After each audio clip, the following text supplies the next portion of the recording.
खाका जब जब याद आबैया अहाँ के आँख से आंसू बहैया आहा लगबै अपन जानिए कहे छली ओनी छी परानिए जान आहा लगबै अपन जानिए कहे छली ओनी छी परानिए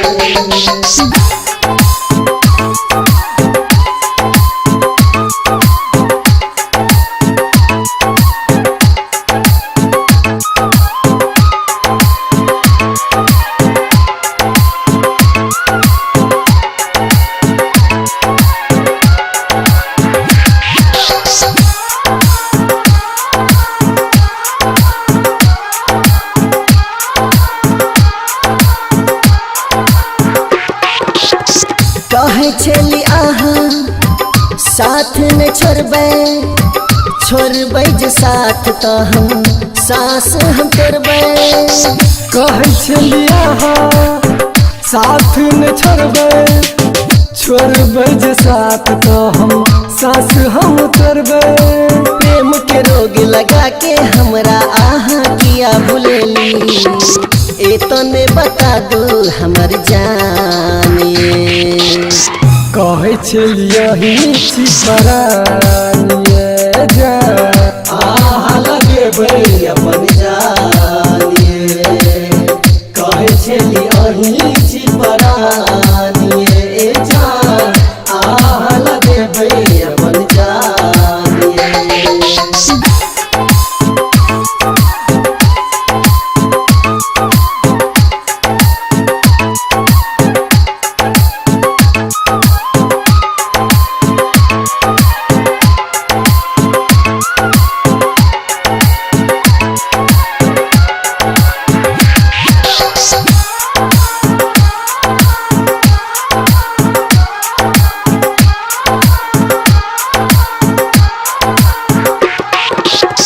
कहे छली अहाँ